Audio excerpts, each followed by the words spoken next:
is all preparation, with each driver having his own ritual, readying himself for the ordeal, putting on the fireproof balaclava, for risk is always present. The mechanics, all busy hands, craftsmen's hands, make the last delicate adjustments, a last tightening here, a tyre pressure there, a wing. In theory, everything has been checked, down to the last infinitesimal detail. Drivers, team managers, team bosses, they all have their last-second rituals. 𝕤𝕤𝕤𝕤 of 𝕤𝕤𝕤𝕤, relaxed. Frank Williams, intense. Mario Andretti, what has been forgotten? Colin Chapman of Lotus, concentrated. Bernard Eccleston of Brabham, instructive.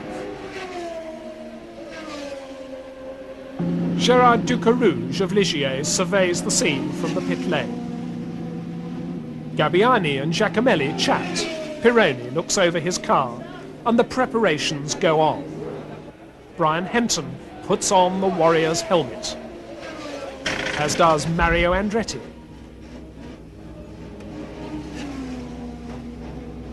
The protective gloves go on. In theory, everything is ready. Carlos Reutemann climbs into his car, and the cars head for the grid. Alfa Romeo, Lotus, Enzyme, Tyrrell, Ozella, Arrows, Fittipaldi, McLaren, Ligier. It is Sunday, the first Sunday of the new season, a Sunday of hope, of expectation. There has been a day of arriving. There have been 2 days of practice. There have been conferences, tests, adjustments, and the whole family has concentrated on just one thing, this moment. 3 minutes away. Last season is past. Winter, with its drawing boards and its tests on lonely tracks, is gone. 1 minute to go. In just 60 seconds, the drivers will be alone, completely alone. No advice, no questions. The eyes show the strain. It's all come down to final verities, and good luck to all. Last handshakes, the loneliness of the Formula One driver sets in. The track has emptied. All the people who have prepared this moment in time are gone, and the driver is alone. Each driver in his car, each driver there to win. As he sits there, the track suddenly seems big and empty. But soon it will no longer be.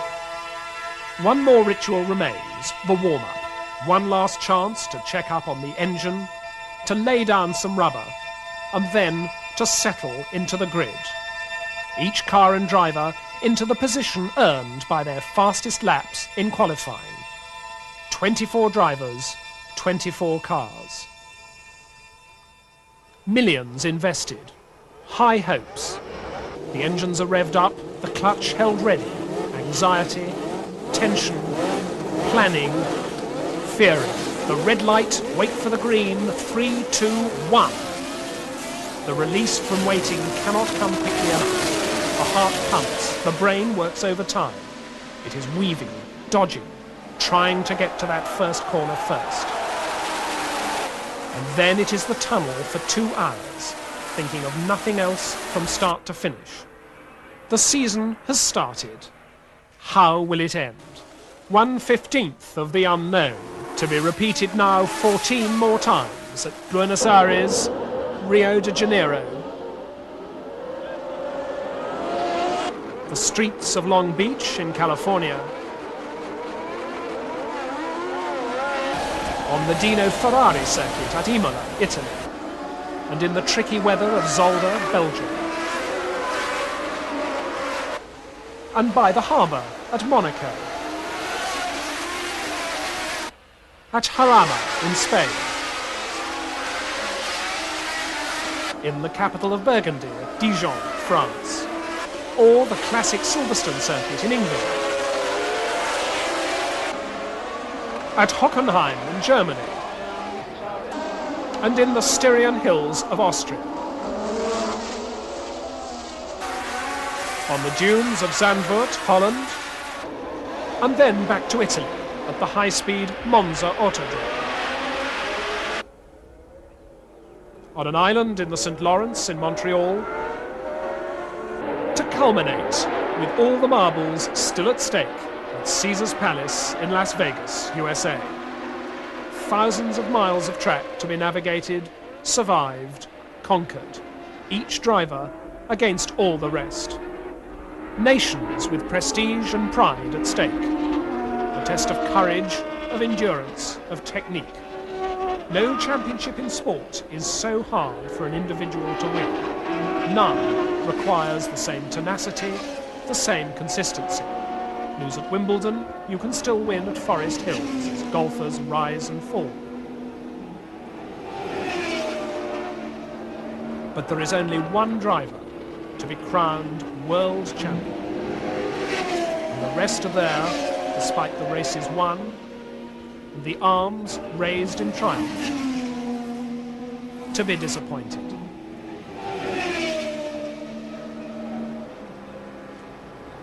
But to be a champion, as Alan Jones became in Montreal in 1980, a driver must have the temperament, the skill, the car, the backing, the courage, and above all, the will.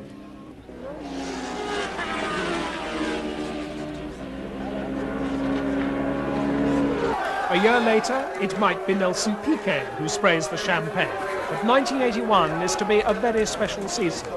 The questions will be asked, and it will take all season to answer them. There is always but one survivor.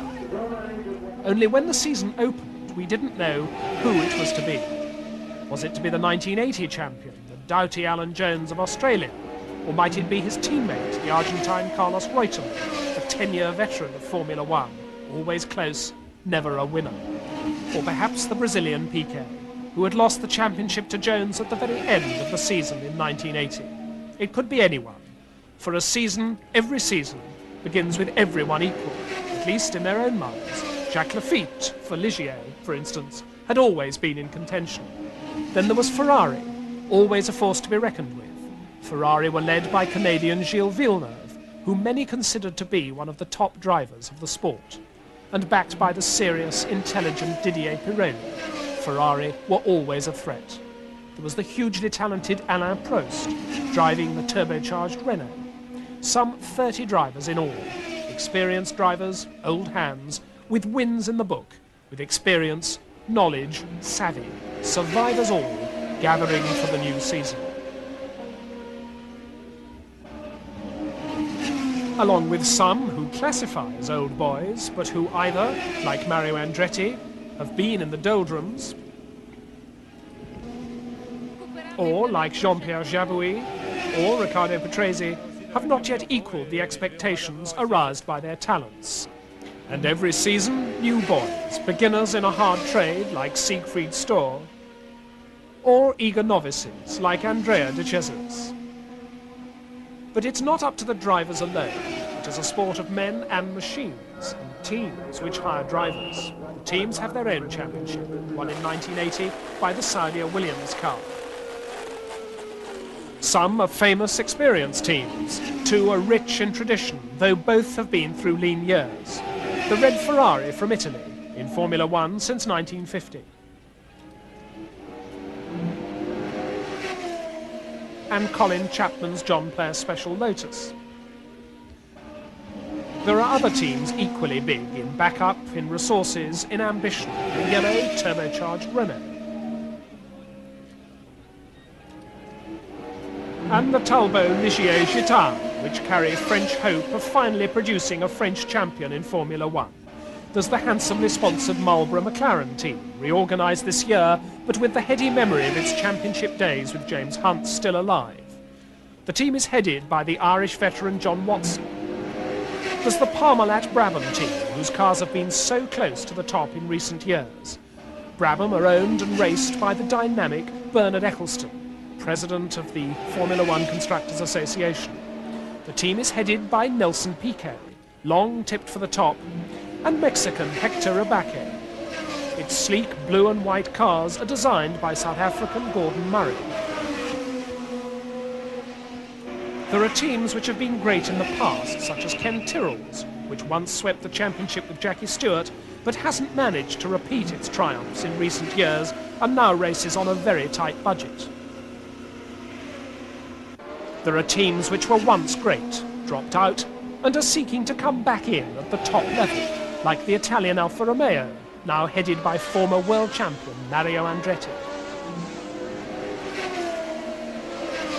And there are the lesser fish in this international goldfish bowl: the German ATS team, Teddy Ips Theodore from Hong Kong and Macau, the Italian-sponsored British-run Ragno Arrows team,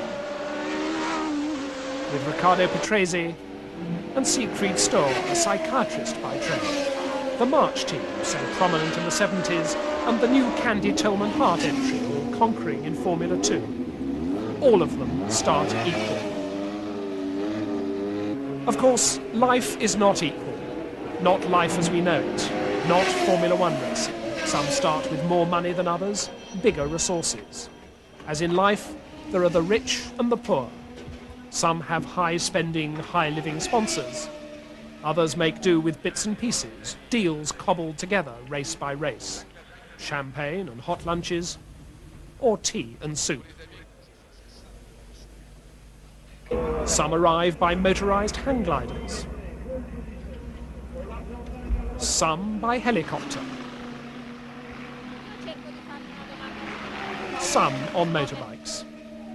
And as every season draws to a close and a new one begins, each car is reinvented, which is what the engineers and the designers do. They are the men you see least and the drivers see most. Their work is done before the race begins and after each race is over, finding out what went wrong, what went right. The drivers are pure information for the engineers. The car does this, it doesn't do that. For engineers, the question is always, why? They too all start equal, except in talent. And even when the talent is there, the new ideas don't always work. Engines burn, or just stop. Things continually go wrong, in small ways and in big. The mystery remains. Why?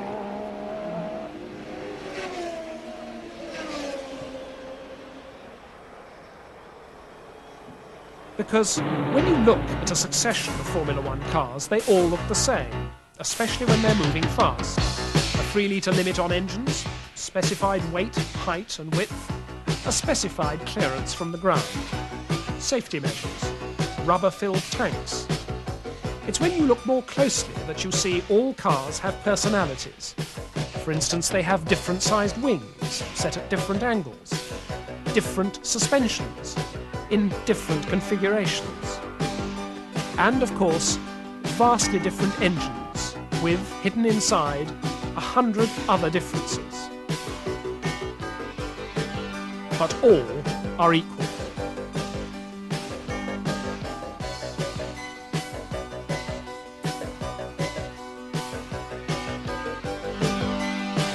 Supposedly equal in tyres, too, which is where the sport is really cutthroat, in pursuit of the perfect tyre, mostly Goodyears and Michelins, but also Pirelli and Avon. Super qualifiers and wet tyres. Some with no tread at all, slicks, and some with very special treads for the rain, but all of them vulnerable to wear, to heat, to puncture all the weather. And changing them is a frantic business, which good teams can get done, all 4 tyres, in 16 seconds. There's one kind of rough equality, and that's called luck, good and bad. The unpredictable, as when Villeneuve misjudges a corner, spins, and takes the innocent Jones with him. Or sheer push and shove, as Reutemann tangles with Lafitte, and Lafitte is hoisted off. Or getting stuck in traffic, with Villeneuve pushed into a spin.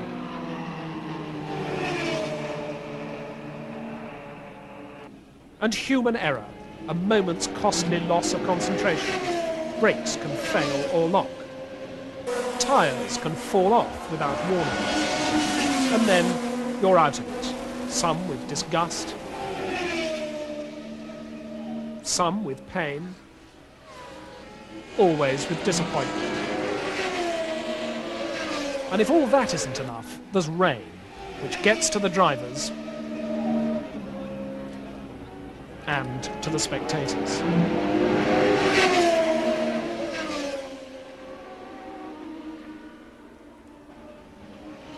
The spectators are always a form of pressure, waving flags, taking pictures, looking decorative. But, for all the glamour they add to the pit lane, generally getting underfoot just when the drivers are at their most nervous and edgy. Like the constructors, the driver can hide from the world in his air-conditioned motorhome. But in the end, he always has to come out again, get back into that car, whether he wants to or not, whether he feels like it or not. Day after day, practice after practice, race after race, season after season. It's always the same profession, the same tensions, the same pressure, the same risk. For every moment on the track is a moment of decision. There's the right line for taking a curve, and it's always the same line. There's the right moment to brake, and that's always the last possible moment. And there is the right moment to pull out from behind and try to pass, and the right moment not to, when you can't. A moment to hold off a challenge, but still try it. And there is always someone in front and someone behind, each of them to be taken into account. And also, as Jones shows, how to pull away from the traffic. And always the possibility of failure, either your own or someone else's.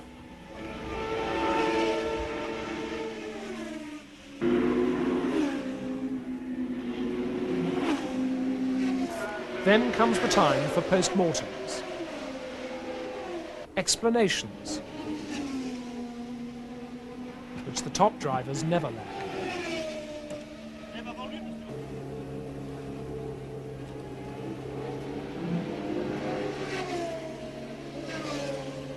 𝕤𝕚𝕚𝕚 looks cheerful.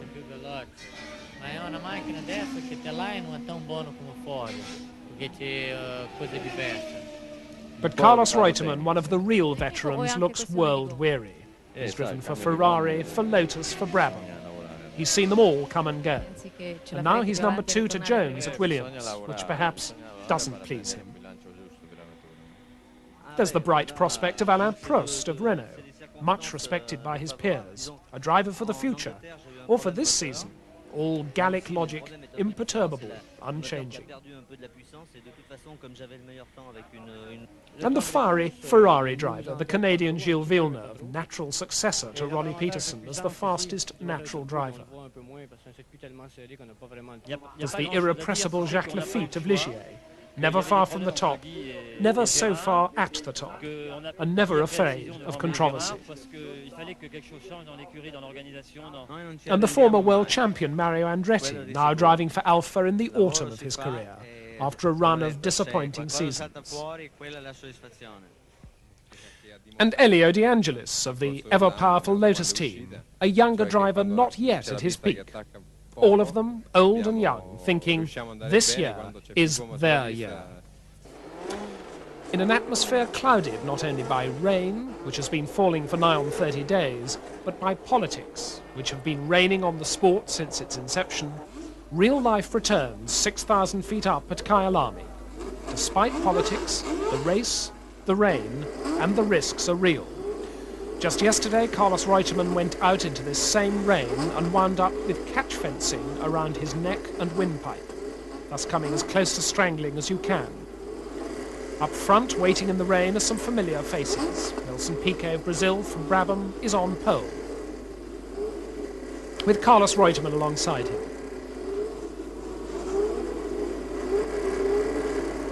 And then some less familiar faces, Keke Rosberg, the Finn, driving for Fittipaldi.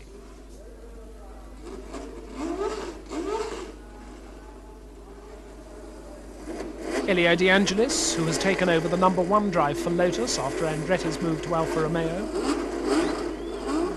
and 𝕤𝕠𝕣𝕝𝕚 driving for Arrows. Not far behind on the grid, Nigel Mansell of England in the second Lotus, and Riccardo Zannino of Argentina, lying 7th on the grid, showing the Brabhams are still competitive even in the hands of lesser drivers. As they line up for the start, the big gamble has to be tyres, a bet against the weather. Will the track dry out? Will there be more rain? Do I go out on slicks or wets? Significantly, just 2 drivers opt for slicks, Reutemann and Rosberg. Just what the decision means is obvious from the start. Visibility is near 0, except for Nelson Piquet, who goes off fast and first. The rest, and watch the young Dutch driver Jan Lammers come charging up along the outside, can see next to nothing. John Watson can see nothing. He's caught in the wake of Alan Jones, nicely shut off at the first curve by Lammers.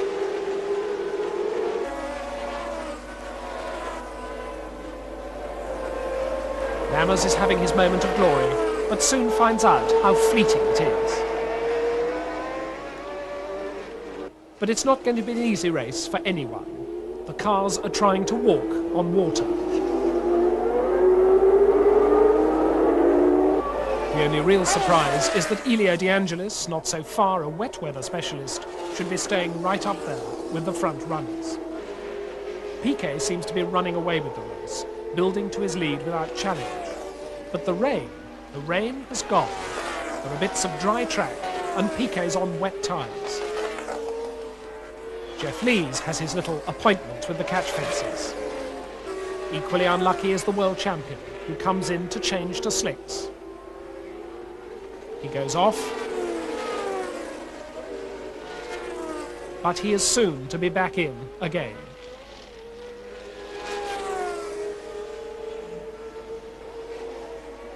The Australian is far from happy. Nelson Piquet, meanwhile, comes into the pits to change his tyres. And John Watson inherits the lead, the first time in some years that he's led a race. Like so many moments of glory, it doesn't last long. He too has to change his tyres. And that leaves the wily old fox, Carlos Reutemann, in the lead. He, it will be remembered, started out on slicks in the first place and just hung back until the track dried. 𝕤𝕠𝕝𝕚's Arrows is taken with consummate ease.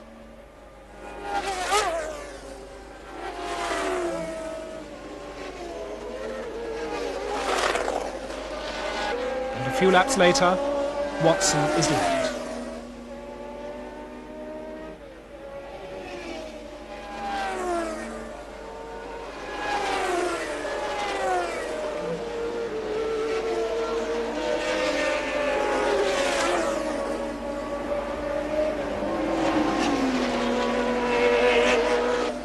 Behind Reutemann's Williams in the closing stages are the early leader, Nelson Piquet, who can't quite catch up, 𝕤𝕤𝕚 in his Lotus, and the surprising Keke Rosberg in the all-new white Fittipaldi, who doesn't seem very willing to let Carlos by.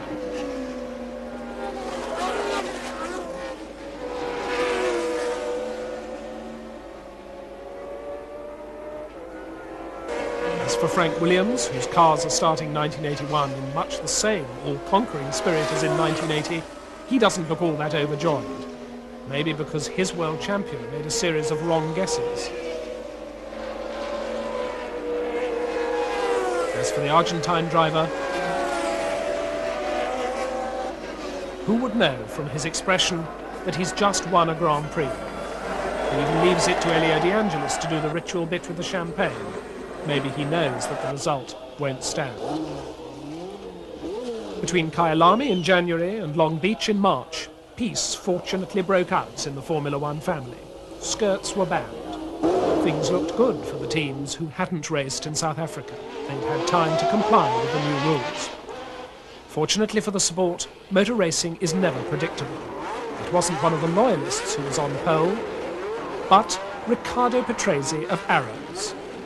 A first pole for both driver and team.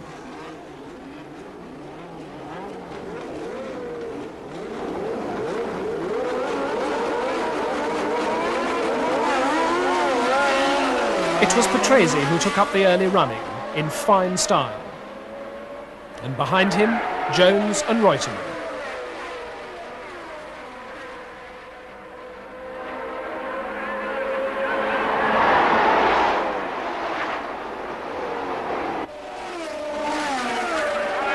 And then Reutemann and Jones. For lap after lap, Reutemann stuck to Patrase's tail. He didn't threaten him. Patrese was quite at ease. But after all, Reutemann must have thought, you can always hope for a mistake. Not that Ferrari were out of the running. Didier Pironi, having overtaken both Piquet and Villeneuve, was now fourth. As for Renault's Alain Prost, this was not to be his race. He went out early to De Cesaris, who was to see the record for most crashes in a single year.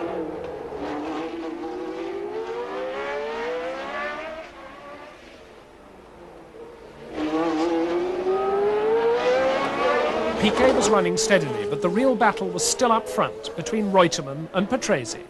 Greatly matured since his early wild and woolly days, Patrese was driving a superb race. But not long after, Piquet, doing a Reutemann on Pironi, lined up to pass him.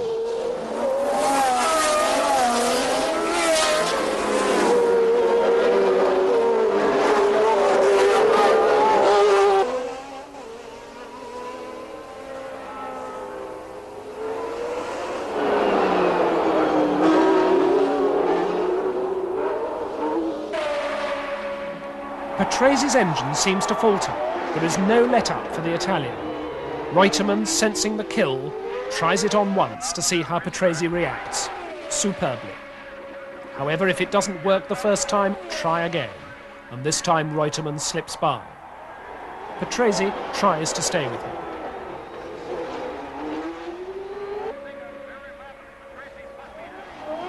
But now Jones, too, challenges and goes through. That puts the world champion solidly behind his number two. Not where he belongs, not the safest spot for Reutemann.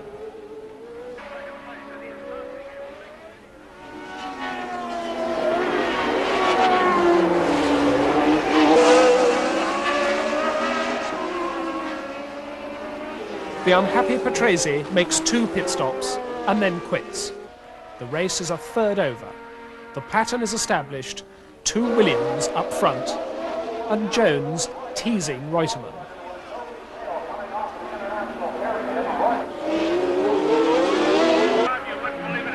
Marc Surer, a tough, competitive driver, goes between Reutemann and Jones, and as they come up to the bend, Reutemann inexplicably makes a dreadful mistake. Surer has to come almost to a dead stop, and Jones simply accelerates past both of them. The rest is history. Piquet is a serene third. Eddie Cheever takes his Tyrrell into 5th. And the world champion is all smiles. Something he will definitely not be after Brazil, where the man he thought of as his chief rival, Nelson Piquet, is on pole position, a good place to be on a wet and uncomfortable day. With his teammate Reutemann second on the grid, Jones must have felt in with a chance, the more so seeing Piquet out on slicks.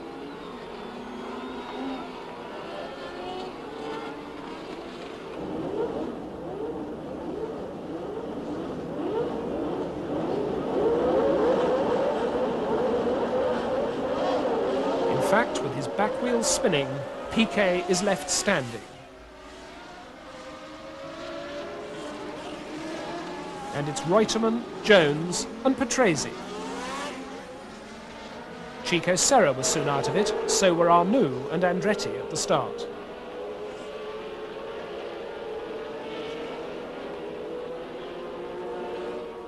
And Villeneuve, who had hit Prost in the same early pile-up, was clearly not going to last long. Up front, Reutemann and Jones were running clear, safe as houses.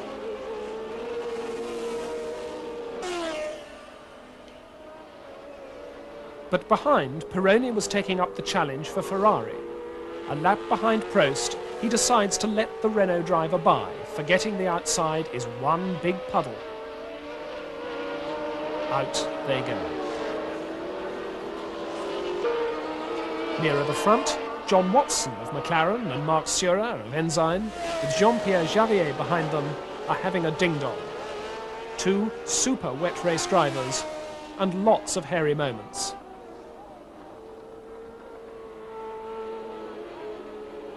Until, almost inevitably, it goes wrong. For Watson. Graceful, but off the track.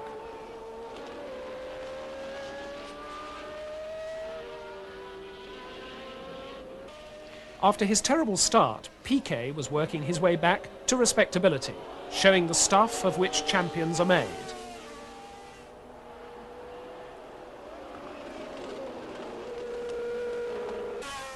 De Angelis, Surer and Lafitte take each other on.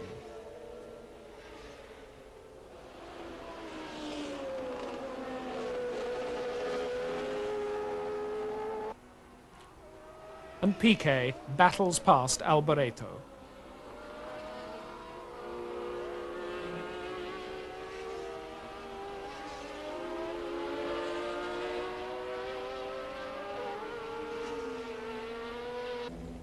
While Reutemann and Jones are strolling in the rain, there is drama in the pits. The world champion has no reason to push Reutemann. He's his number 2, after all. That's in the contract. And Frank Williams has shown Carlos the board, which Carlos doesn't see. Maybe it's the umbrellas.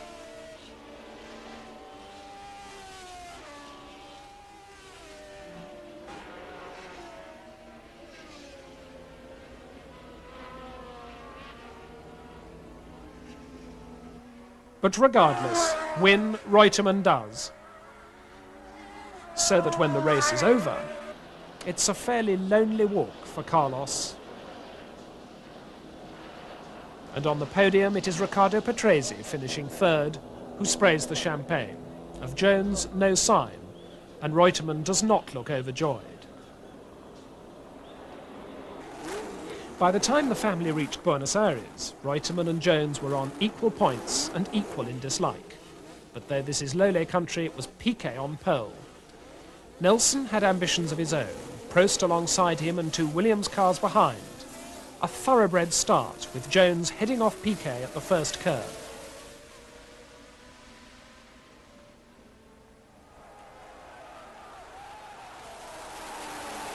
But it didn't take Nelson long to get by Jones.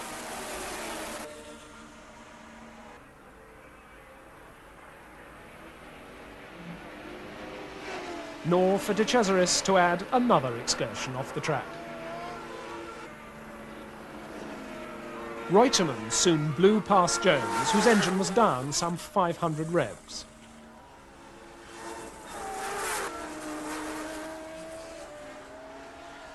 The champion counter-attacked.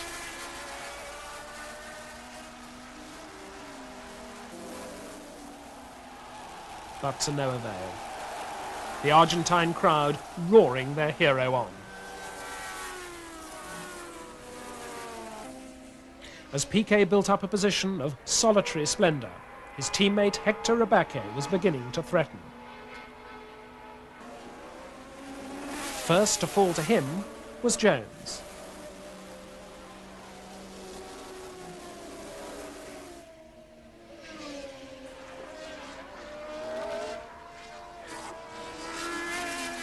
Prost was next on lap 10.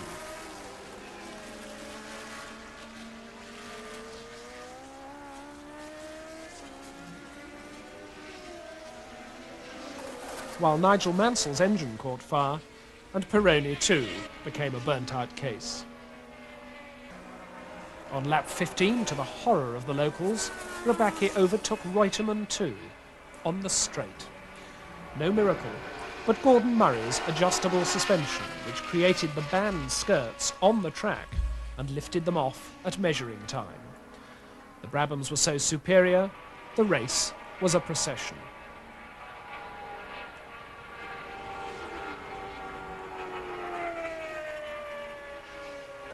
Alas, poor 𝕤𝕒𝕒𝕒, a broken distributor arm did him in. Reutemann recovered second, Prost took third, and Jones limped home fourth. 𝕤𝕒𝕒 was fifth, and before you knew it, Reutemann, smiling for once, is up on the podium while the band plays Happy Birthday. It was a moral victory for Carlos. The winning car, Piquet's, was unbeatable on that day. And Carlos's smile also says he is now leading the championship 3 points up on Jones. Imola may have been billed as the San Marino Grand Prix, but it was really a second Italian race, and marked by a row about skirts and Gordon Murray's device, which everyone was now honouring by imitation. And the good news for the Italians, 2 Ferraris, working their way to the front as though they meant to keep the lead.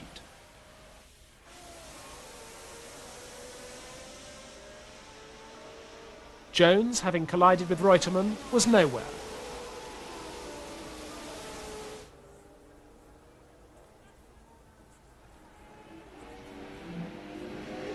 And another victim was Guerra. The pain on his face is real. He's not the only victims. Prost, Jabouille, then Watson, Lafitte, and Villeneuve all come in. Villeneuve's decision being to go out on slicks. The gods, however, are against him. Rain has started to fall again, and he has to make another tyre change.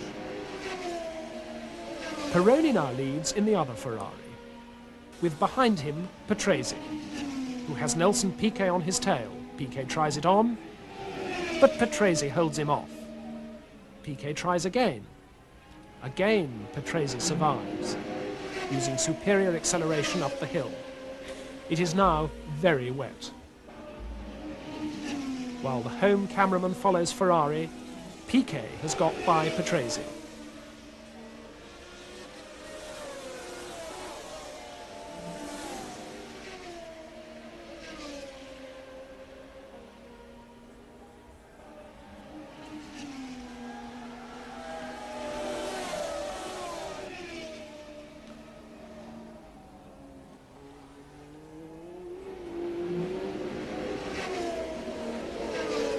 Incidents continue as Giacomelli hooks Chiva, and Chiva looks disgusted.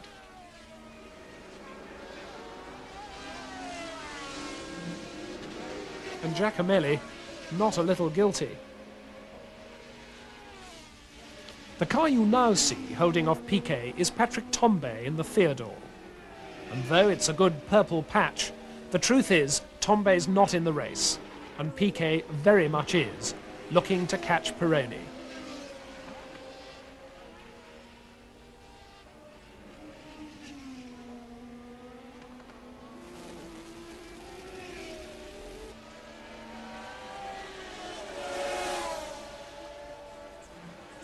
Piquet takes Tambay on the straight and starts to attack the Ferrari. Meanwhile, Gabbiani and Alboreto have tangled.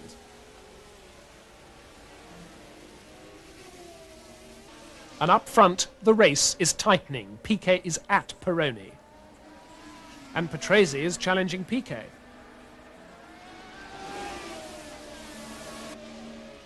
Piquet tries every dodge in the book. Probes, waits, tries inside, tries outside.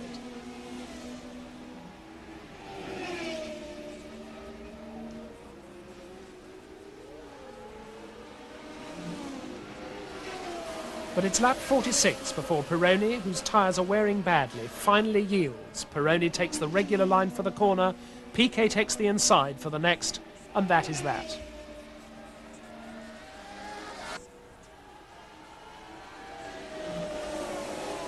He yields also to Patrese.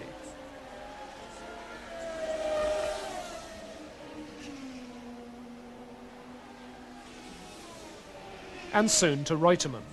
The wily fox has waited and struck.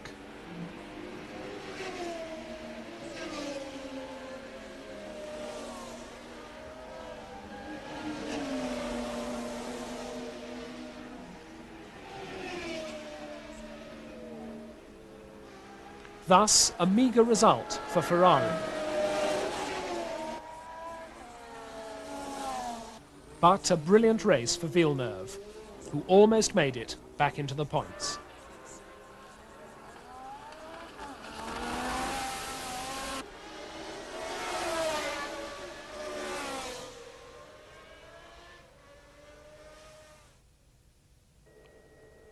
If Imola had been splendid, Zolder in Belgium was to be a race of frustration, politics and tragedy. Frustration over rules, arguments about who was cheating. The tragedy started on Friday in Zolder's narrow pit lane. Carlos Reutemann quite blamelessly hit an Osella mechanic, 𝕤𝕤𝕒𝕒, when he stumbled off the narrow signalling edge. Caught between Reutemann's wheels, he fractured his skull and was to die the Monday after the race. His fellow mechanics demonstrated, and a number of drivers who shared their mechanics' concern joined them.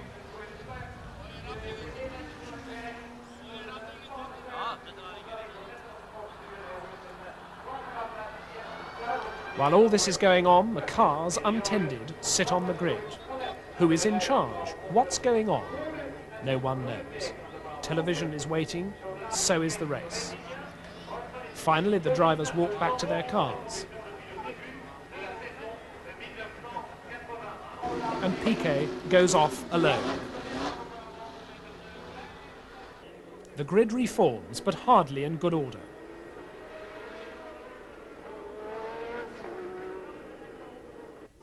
Reutemann waves his arms. Due to the long wait, his engine is overheating. Piquet threads his way between the cars. And now it's Patrese, his engine stalled, who is signalling for help.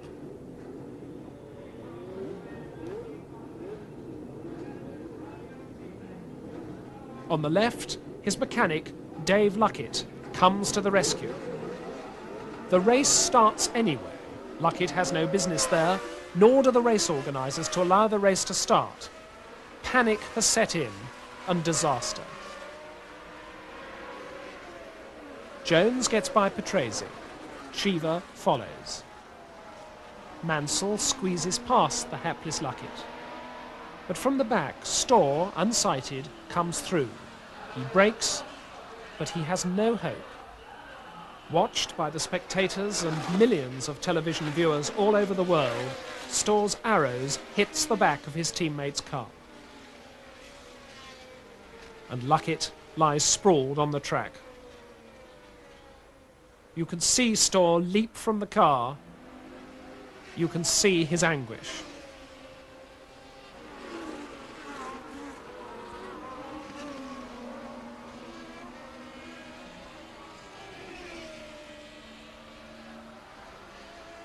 Before he's led away. Piquet goes through as the ambulance arrives. And in the confusion, as everyone stops, Piquet gets in an extra lap.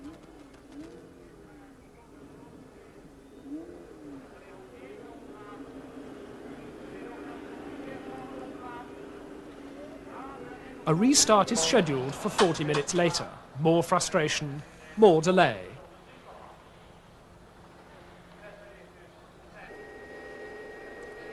When the race finally started again, Reutemann quickly lost his pole advantage to Pironi.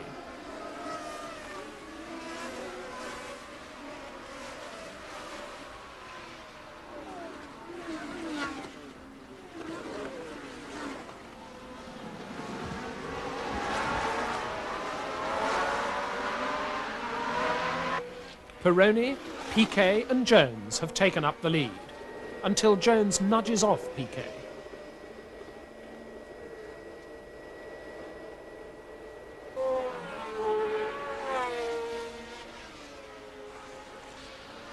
Only to have his own gears jump out,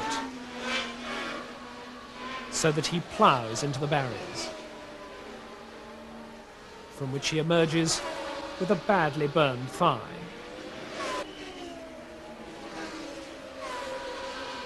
With his main rivals gone, who should appear in the lead but Carlos Reutemann? Position he held to the end.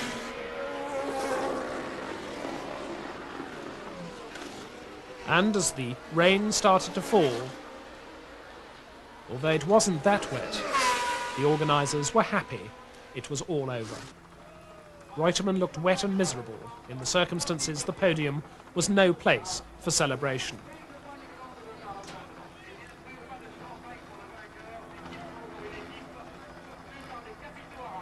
With Reutemann firmly leading the table, the stage was now set. Monte Carlo, where a sport which had seen almost everything imaginable and unimaginable now had to face a fire in the kitchens of Lowe's, with the results you see, and the kinds of discussions in which FOCA President Bernard Ecclestone is often involved. The yachts and posers were out as usual in force, while Siegfried Stohr slumbered, and Dave Luckett got a get well message.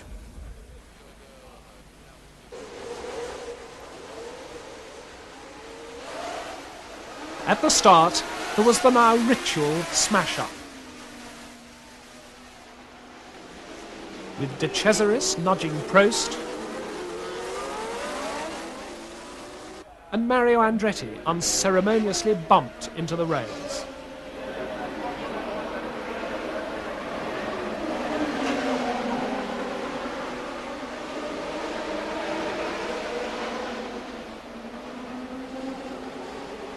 Narrow, twisty, slow, the Monaco circuit has been outgrown. No one can pass. Reutemann's wing got bent, and Piquet leads, until Jones harries him into a mistake.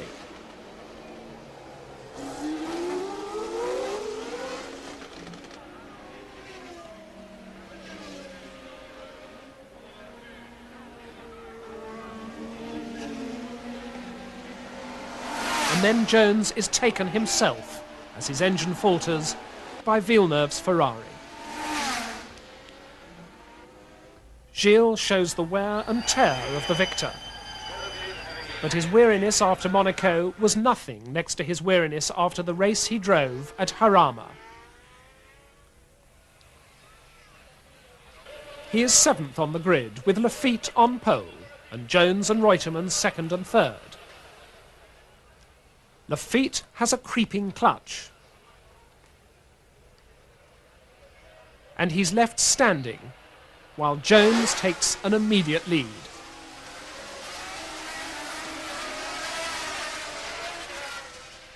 Gilles, however, is already third on the outside.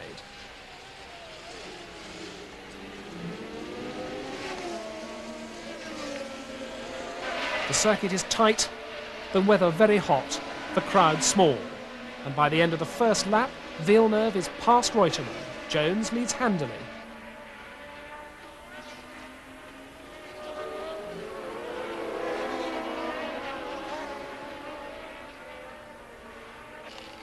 Reutemann waits.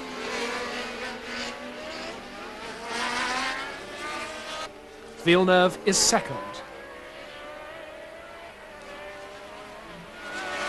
And that puff of dust you see is Jones. Later, he admits to making a mistake. Here, he just wants the mechanics to get him going again.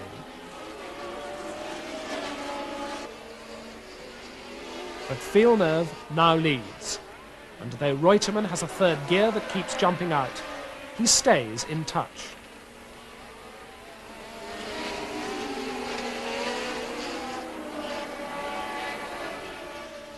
He catches up on the slow corners and loses out on the straights. There are more corners than straights, so 𝕤𝕤𝕤𝕤 has a chance.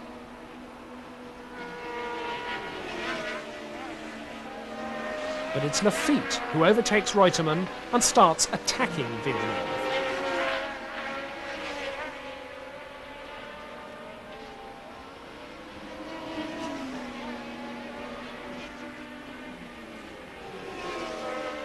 The rest of the race is a battle for survival for Villeneuve as Lafitte makes attempt after attempt to get by, somehow.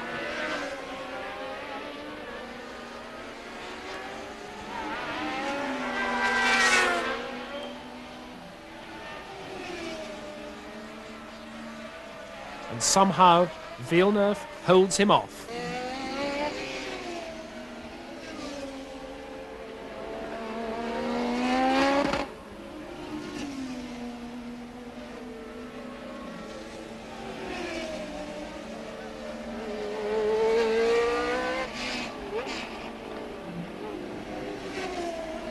Here Jacques tries on the inside.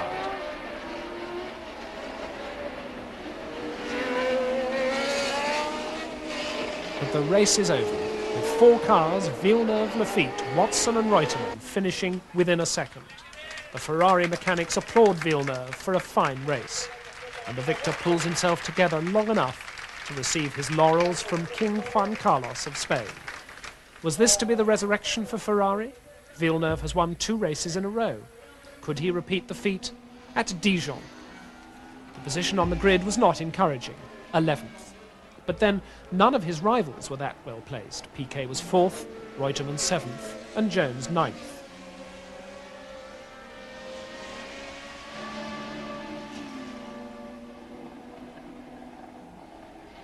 Arnoux and Watson were on the front row, with Prost 3rd, and the skies threatening. Arnoux lost his advantage, thanks to the start light that went green, then red, then green again. And it was a wild and woolly start in which you can see Prost swerving and sliding like a duck on ice.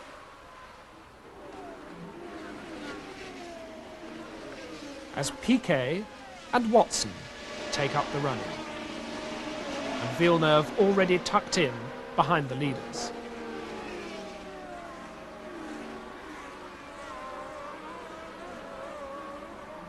Jones was soon out of all contention, and Piquet was driving with consummate ease.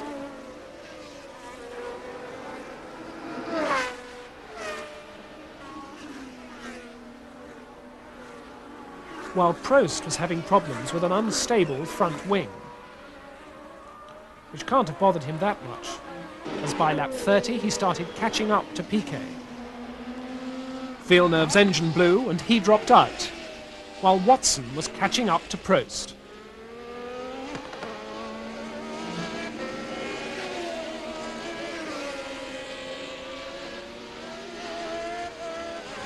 And that's when the rain began to fall.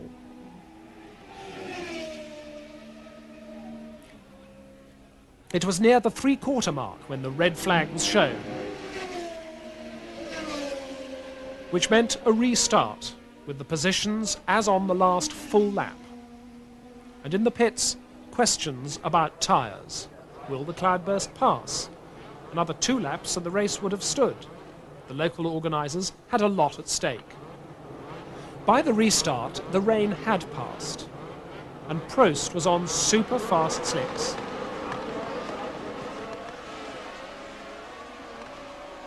Even without 4th gear, Prost's advantage was soon obvious.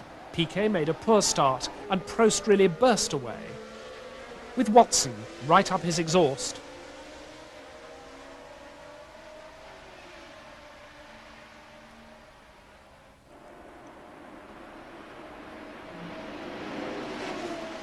Watson momentarily takes over the lead, before hitting the curbing in his excitement. And after that, there was no doubt. Prost was clearly in charge. going on to win his first Grand Prix.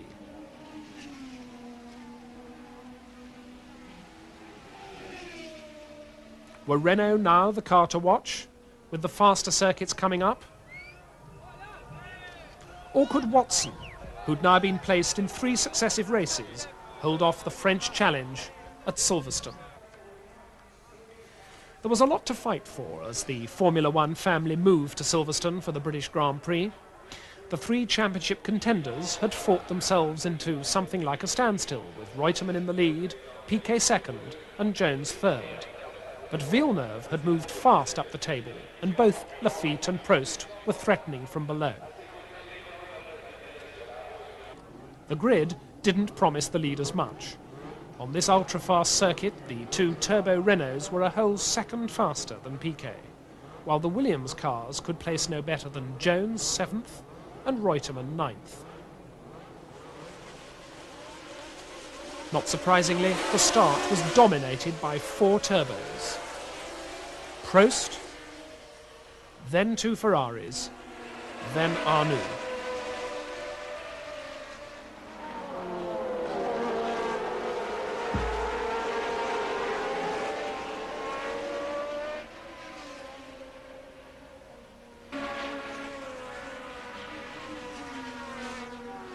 Arnoux got by Pironi, and that made 2 Renaults up front.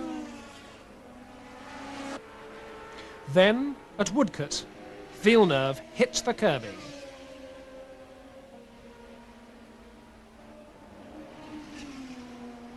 And spun in front of Alan Jones. Andrea de Cesaris, seeing nothing, spins off. And Jones, hooked into Villeneuve, hits the fencing. While Villeneuve, by a reversal of poetic justice, soldiers on, though not for long. Note that Watson, on the left, just narrowly avoids the mess. For a while it is a Renault procession, with Prost in the lead, and then Arnoux. Piquet is gone, with a burst tyre. And, it turns out, an injured ankle. In the end, they have to carry him off.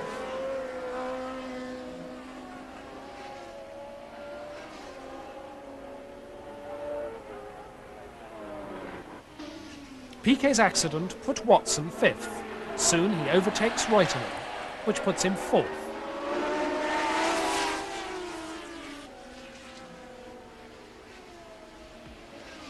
Then Pironi falls, which puts Watson 3rd. As Pironi's engine goes, so do Prost's tyres. Subject to a double-time change. Watson is now 2nd, behind Arnoux, whose engine is giving him trouble.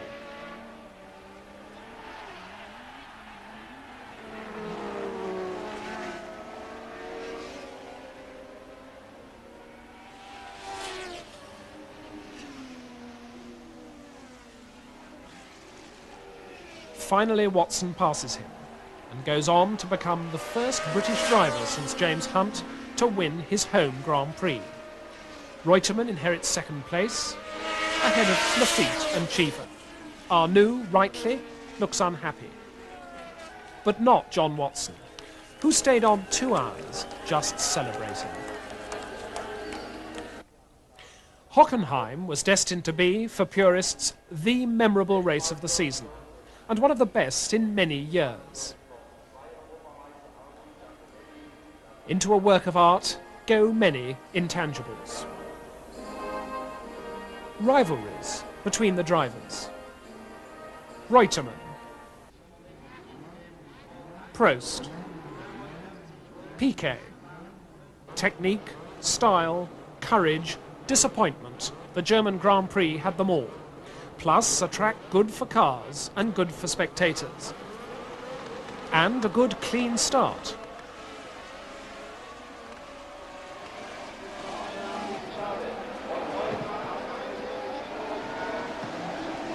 The pecking order is soon established, as first 𝕤𝕒𝕒 and then 𝕤𝕒𝕒𝕒 have problems. At Hockenheim, a driver has space and distance. He is conscious of where he is in relation to everyone else. And when Jones overtakes Reutemann, the duel of the season begins. Jones versus Prost.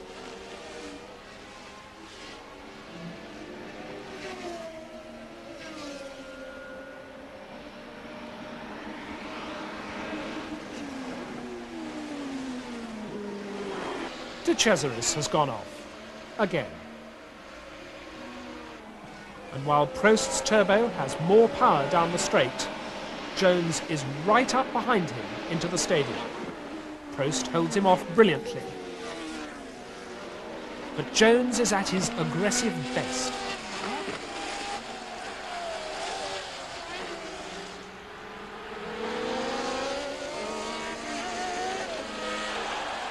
Piquet and Reutemann are behind.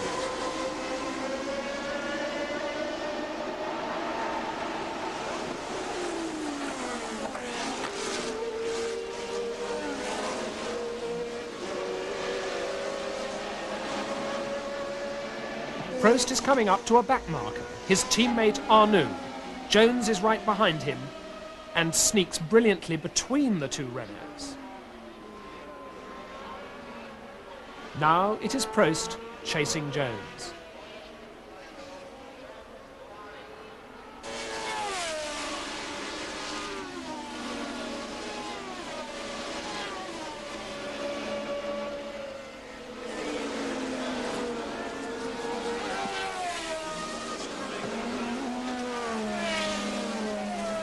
Reutemann's engine goes.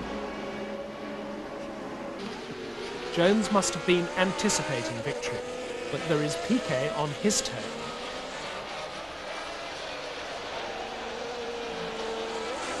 Something is clearly wrong with the champion's car. And Piquet goes past him with ease.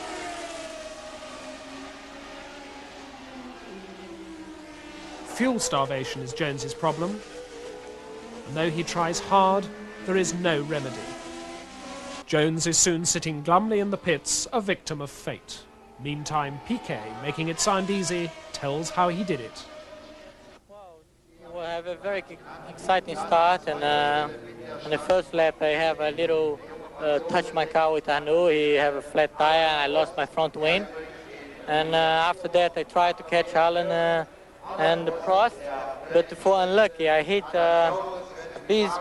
big piece of metal with the skirts on, one of the skirts, and took my left skirt complete out and make my car very, very bad. And I dropped back and I try and prove how to drive because the car was so understeer, and I try to throw the car. When I really find a good balance to drive the car, I try again and overtake Carlos and try to get Prost. And then lucky Alan Jones have a problem with the engine, and that's it. Is there a point when champions, crowned or uncrowned, see the writing on the wall?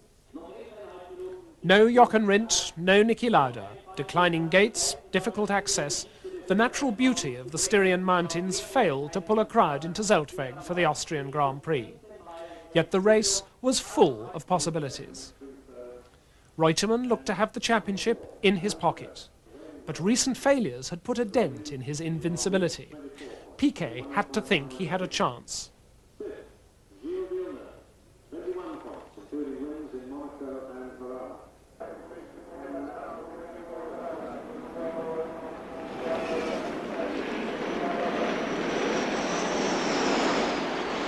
The track was traditionally fast and testing, and the grid showed two Renaults at the front again, not surprising at 2,000 feet, and the two Williams on the third row. As the race starts, watch Villeneuve on the pit lane side as he takes the lead from the two Renaults.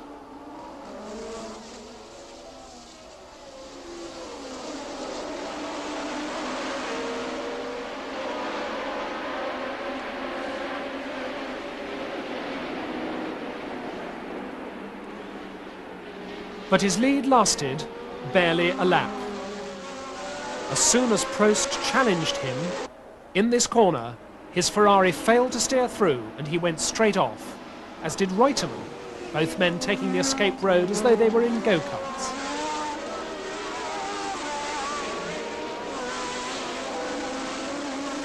Prost, 𝕤𝕒 and Pironi is the order.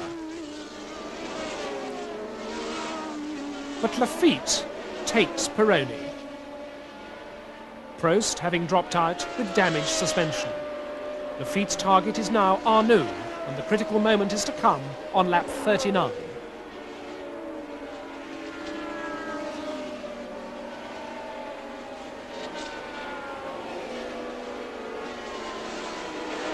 Although attention is taken away by a spectacular fire in Bruno Giacomelli's engine. As 𝕤𝕒 drifts out to take the fast left-hander, Lafitte pounces, and cuts inside and breezes by. And thereafter Jacques is not to be touched. He crosses the finish line with his and Ligier's first win for over a year. A popular win for a popular man, bringing Jacques up into third place in the table and tightening the championship up still further, tighter and tighter. Next stop was Zandvoort, on the chilly sea coast of Holland. And though the beach was nearly deserted, everyone knew decision day was coming up. Who in these old Dutch Grand Prix, which included such great aces of the past as Juan Manuel Fangio,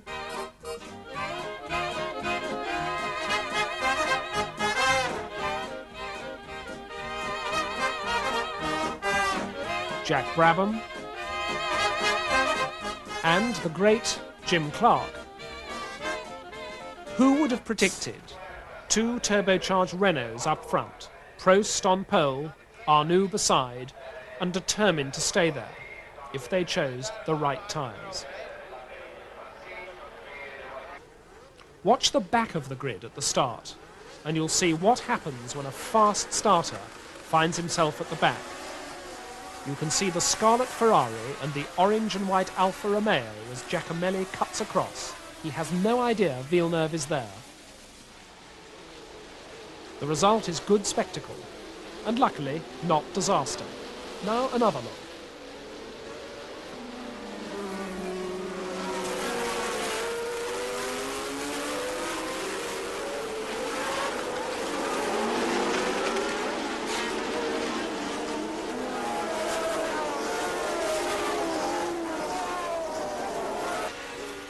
With Pironi and Tombe having tangled, both Ferraris are out, as Jones now rips by 𝕤𝕒.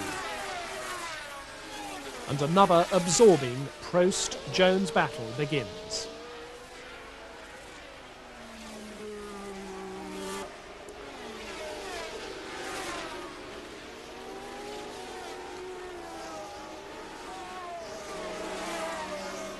Patrese has had to drop out. And Jones and Prost are now side by side past the pits.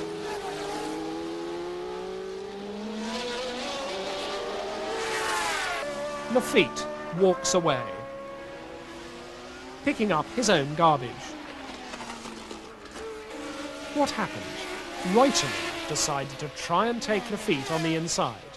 There was no room, and Jacques was not about to yield.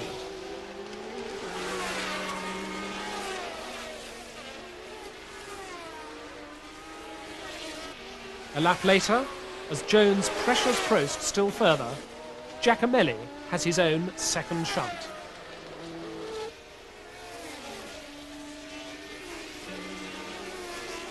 Jones blows by Prost by dint of taking a risky route behind number 4, Alboreto.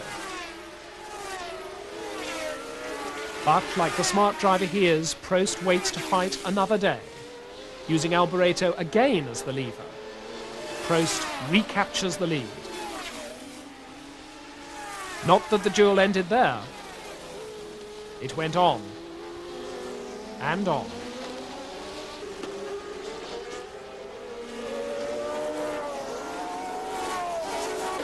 Borgard's tyres are appalling, but Jones's are going fast, and while Prost advances in state, Piquet takes advantage of the traffic to slip by Jones. With 6 points from his second place, Piquet is now even with Reutemann.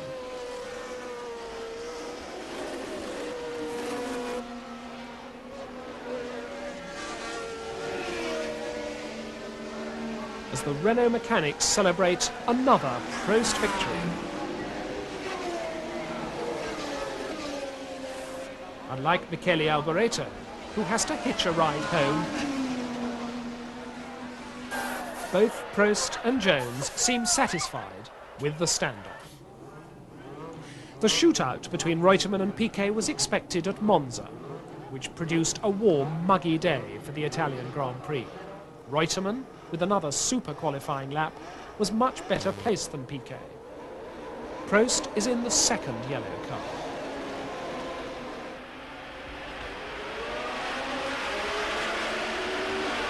And very much in command, with 𝕤𝕒 and Reutemann following.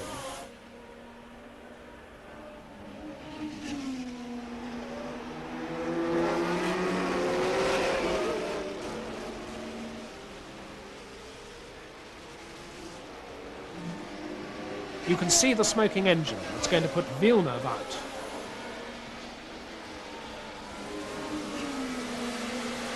You can also see how Prost's lead is building up in the mist.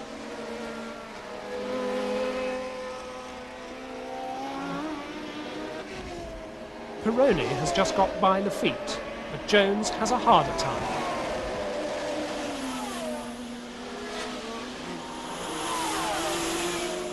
Going on to scalp Pironi.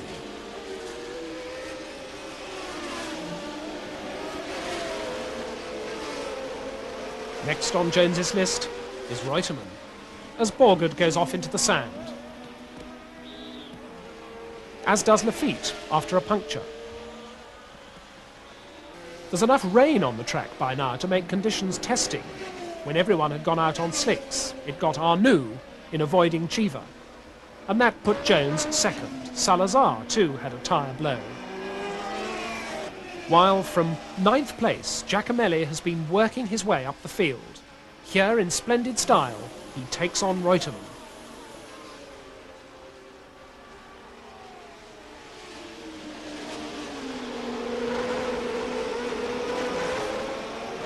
Piquet, Pironi and Lafitte have all become his victims, putting him third. Now Lafitte battles Piquet.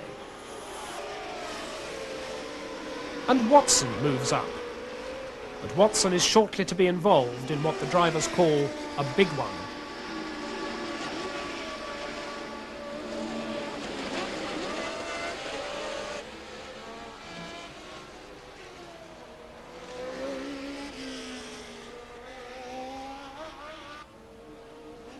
Hot in pursuit of Pironi, Watson touches the curb coming out of 𝕤𝕚𝕚. His car goes sideways.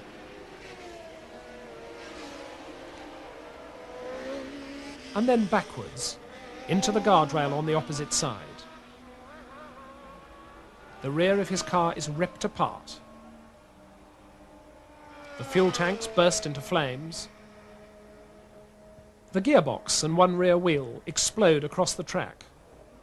Alboreto comes through and hits the guardrail. It's the sort of disaster which would have been fatal before today's high safety standards, but John just walks away as Reutemann threads his way daintily past on the grass and Andretti goes through the middle. As the track dried out, Prost built on his lead, with Jones and Giacomelli in pursuit.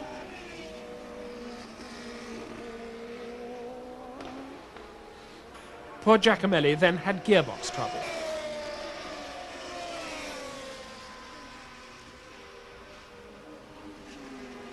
Behind Prost, Reutemann takes on Pironi.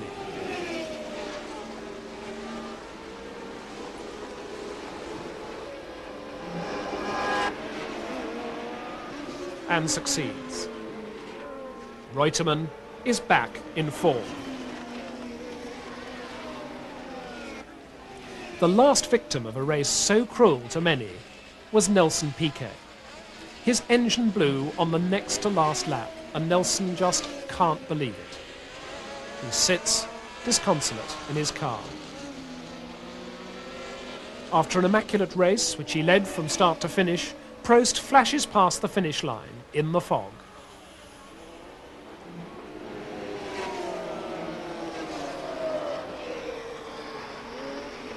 Jones, second, picked up 6 good points.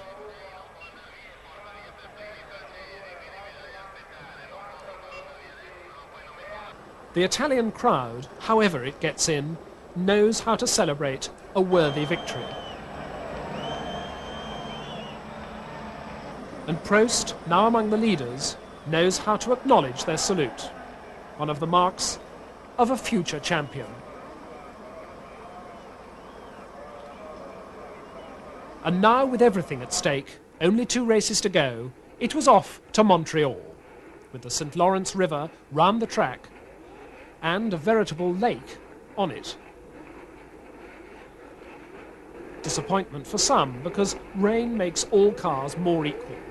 The grid had been set on 2 sunny days and was headed by Piquet, Jones and Prost, 4 of the 5 with a chance at the title. As the cars moved away, Jones went between Reutemann and Piquet.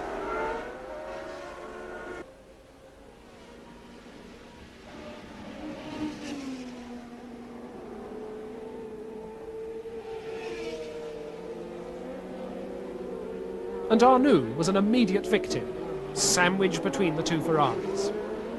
Conditions were more suitable for skating than driving. And the story of the Canadian Grand Prix is one of risk, accident, retirements, miracles and survivors. Lafitte and Prost are having a battle in the intolerable conditions.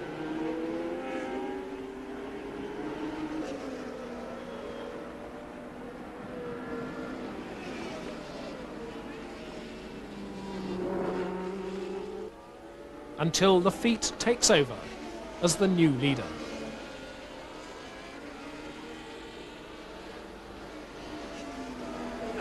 As always in these conditions, the man to watch is John Watson, here slipping past Derek Daly.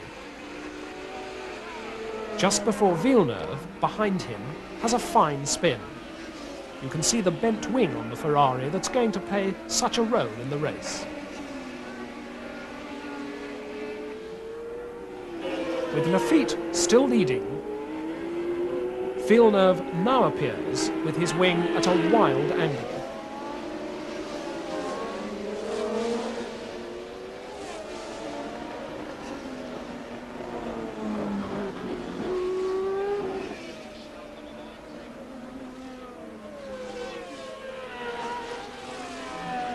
He manages to control the car until it finally, mercifully, falls off.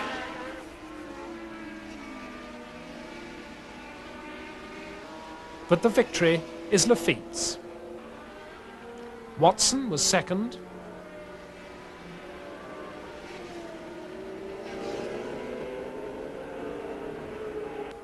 And Villeneuve, a brave third.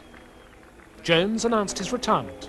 Piquet moved 2 points up the table, and Reutemann's failure to score left it all up to Las Vegas, where Lafitte, too, still had a slender mathematical chance. In Vegas, the only one who knows clearly what he must do is Nelson Piquet. He must finish, and finish ahead of Reutemann. All Reutemann has to do to be champion is stay ahead of Piquet.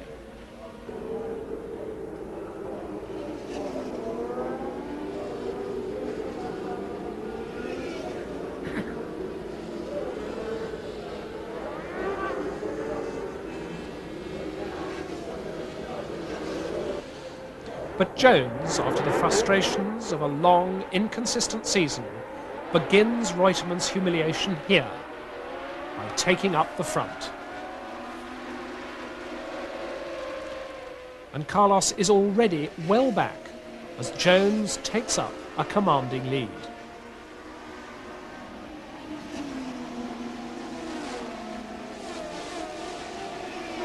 Patrick Tambay finds himself without the front end of his car.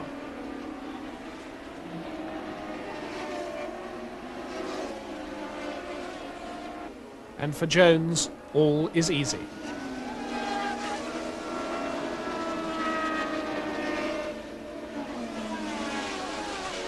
At this stage, 𝕤𝕤𝕚𝕚 is still just holding off Piquet.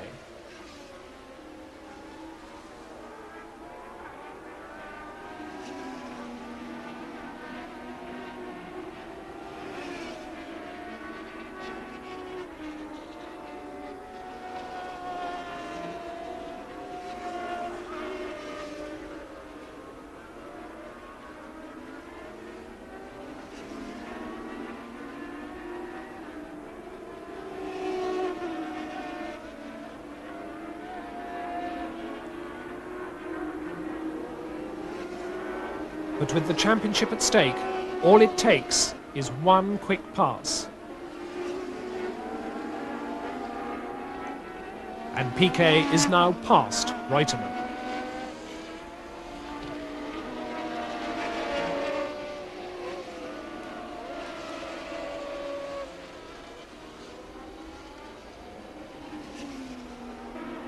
Jones is going out in a burst of glory.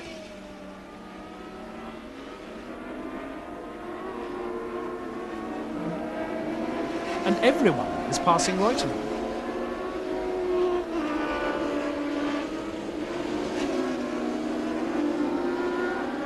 Including Jones, who, remembering Brazil, probably delights in lapping the hapless 𝕤𝕤𝕚𝕚.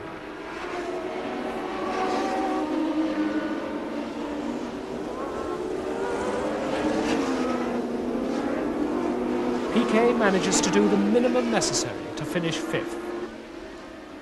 Lafitte's chances evaporate. Mansell goes through in the Lotus.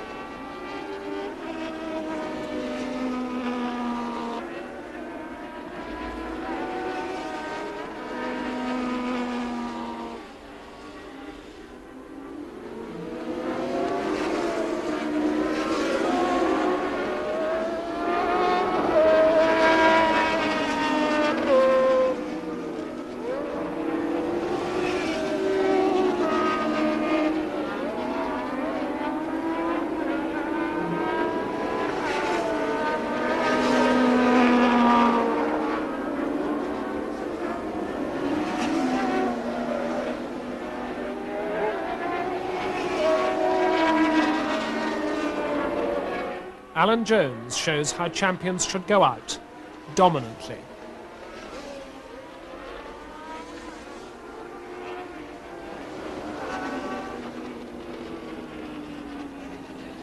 But the day belongs to Nelson Piquet.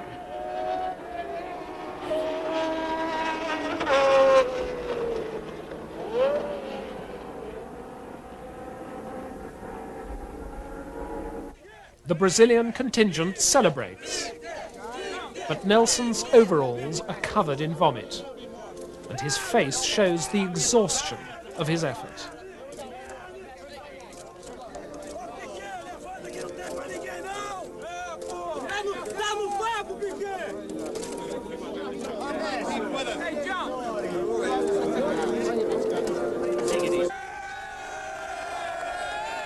He has to be carried out of the car.